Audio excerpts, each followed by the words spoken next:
ರಾಜ್ಯ ಸರ್ಕಾರದ ಸ್ಪಷ್ಟವಾದಂಥ ನಿಲುವು ಹೇಳ್ಬೇಕು. ಸುಮ್ಮನೆ ಅವ್ರ ಮೇಲೆ ಇವ್ರು ಹಾಕೋದು ಇವ್ರ ಮೇಲೆ ಹಾಕೋದ್ರಿಂದ ಪರಿಹಾರ ಸಿಗುವುದಿಲ್ಲ.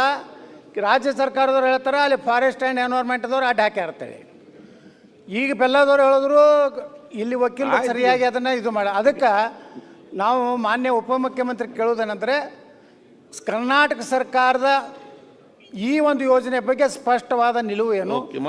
ಮಾನ್ಯ ನಮ್ಮ ಏನು ಕೋನ್ ರೆಡ್ಡಿ ಅವರು ಹೇಳಿದಾರಲ್ಲ ಸರ್ವಪಕ್ಷ ಪ್ರಧಾನಮಂತ್ರಿಗಳನ್ನು ಮನವೊಲಿಸಿ ಈ ಒಂದು ಯೋಜನೆ ಮುಗಿಯುವಂತೆ ಮಾಡಬೇಕು. ಅಧ್ಯಕ್ಷರೇ, ಐ ಥಿಂಕ್ ನಾವೆಲ್ಲ ಇಡೀ ರಾಜ್ಯದ ಜನ ಪಕ್ಷ ಭೇದ ಎಲ್ಲ ಬಿಟ್ಟು ಎಲ್ಲ ಅನೇಕರೆಲ್ಲ ಕೂಡ ಹೋರಾಟ ಮಾಡಿದ್ದಾರೆ. ಇದಕ್ಕೆ ಹೋರಾಟ ಮಾಡಿ ಕೋರ್ಟಲ್ಲೂ ಕೂಡ ನಮ್ಮ ಪರ ಏನು ಬೇಕು ನಮಗೆಲ್ಲ 2022ರಲ್ಲೇ ಕಳಸಾ ಬಂಡೂರು ನೀರಾವರಿ ಕೇಂದ್ರ ಜಲ ಆಯೋಗ ಕೂಡ ನಮಗೆ ಪರ್ಮಿಷನ್ ಕೂಡ ಕೊಡ್ತು. ನಮಗೇನೇನು ಬೇಕು ಡೈರೆಕ್ಷನ್ಸ್ ಎಲ್ಲ ಕೊಟ್ಟಿದೆ. ಸೆಲೆಬ್ರೇಷನು ಆಯಿತು. ಬಹುಶಃ ಎಲ್ಲ MLAಗಳೆಲ್ಲ ಸೇರಿ ಧಾರವಾಡಲ್ಲಿ ಹುಬ್ಳಿ ಧಾರವಾಡಲ್ಲಿ ವಿಜಯೋತ್ಸವ ಕೂಡ ಆಚರಣೆ ಮಾಡಿದ್ರು. ಇದಾಗೋಗ್ತಿದೆ ಅಂತ ಆಗೋದ ತಕ್ಷಣ 9/1/2003ರಲ್ಲಿ ಅವನು ಗೋವಾ ವಾರ್ಡನ್ ಅಂತೆ, ಚೀಫ್ ವೈಡರ್ ಮಾಡೋರು, ನಮ್ಮ ಸರ್ಕಾರಕ್ಕೆ ಶೋಕಾಸ್ ನೋಟಿಸ್ ಕೊಡ್ತಾರೆ. I don't know how he has powers to issue. ಏನಾದ್ರು ಸೆಂಟ್ರಲ್ ಗೌರ್ಮೆಂಟ್ಗೆ ಏನಾದ್ರು ನಮಗೆ ಕೊಡೋಕ್ಕೆ ಅವಕಾಶ ಇದೆ. ಸೆಂಟ್ರಲ್ ಗೌರ್ಮೆಂಟ್ ಏನಾದ್ರು ಕೊಡ್ಬೋದು.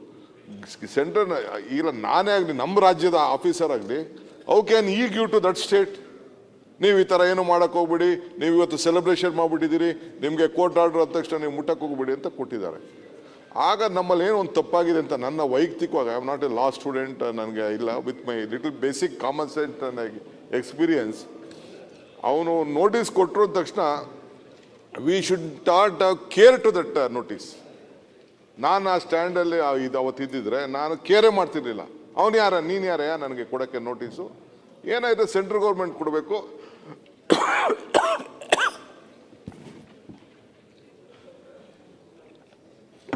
ಇಲ್ಲ ಕೋರ್ಟ್ ಕೊಡಬೇಕು ಅಂತ.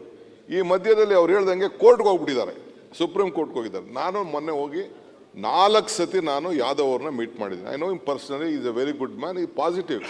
ಬಟ್ ಅವ್ರಿಗೇನು ಪೊಲಿಟಿಕಲ್ ಕಂಪಲ್ಷನ್ಸ್ ಇದೆ ಗೊತ್ತಿಲ್ಲ. ಇದೇ ವಿಚಾರವಾಗಿ ನಾನು ಜೋಶಿ ಅವ್ರನ್ನು ಕೂಡ 3 ಬಾರಿ ನಾನು ಪರ್ಸನಲ್ ಹೋಗಿ ನಾನು ಭೇಟಿ ಮಾಡಿದ್ದೀನಿ.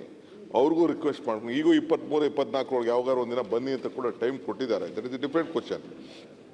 ಬಟ್ ಕರ್ನಾಟಕ ಅವ್ರಿಗೆ ಹೇಳ್ತಾ ಇದ್ದೀನಿ ನಾನು, ಕಳಸಾ ಬಂಡೂರಿ ವಿಚಾರದಲ್ಲಿ, ಮಹದಾಯಿ ವಿಚಾರದಲ್ಲಿ Karnataka has every right to utilise our allocated share as mandated by the Mahadayi award. ನಮ್ದು ಯಾವ ಥರದ, ನಾನೀಗಾಗಲೇ ಬಂದ ತಕ್ಷಣ ಇದನ್ನು ಟೆಂಡ್ರು ಕರೆದು ಬಿಟ್ಟಿದ್ದೀನಿ. ಇದು ಅವಾರ್ಡು, ಇದನ್ನು ಕಾಂಟ್ರಾಕ್ಟ್ ಅವಾರ್ಡು ಕೂಡ ನಾನು ಫೈನಲೈಸ್ ಮಾಡಿ ಇಟ್ಟಿದ್ದೀನಿ. ಅವರು ಒಂದು ಸ್ಮಾಲ್ ಇದನ್ನು ಮಾಡಬೇಕು, ಲೀಗಲಿ ನಾನು ನೋಡ್ತಾ ಇದ್ದೀನಿ ಇದಕ್ಕೇನು ಮಾಡಬೇಕು ಅಂತೇಳಿ.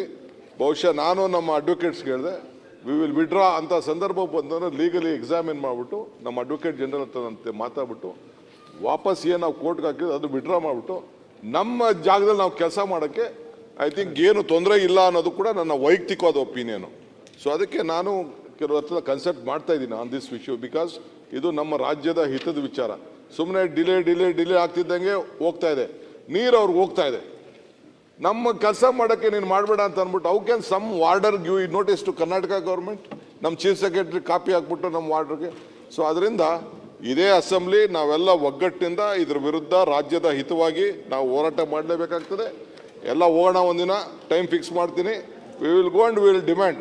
ನಾನು ಇದನ್ನು ಪ್ರೈಮ್ ಮಿನಿಸ್ಟರ್ಗೂ ಇದನ್ನು ಹೇಳಿದ್ದೀನಿ, ದಿಸ್ ಇಸ್ ವಾಟ್ ರೈಟ್ ಅಂತ. ಮೊನ್ನೆ ಚೀಫ್ ಮಿನಿಸ್ಟರ್ ಪಾಪ ಏನೋ ಮಾತಾಡಿರ್ಬೋದು, ನಾನು ಏನೋ ಹೇಳಿದ್ದೀನಿ, that is a different question. But this issue all of us, ನೀವು ಪ್ರೆಷರ್ ತರಬೇಕು.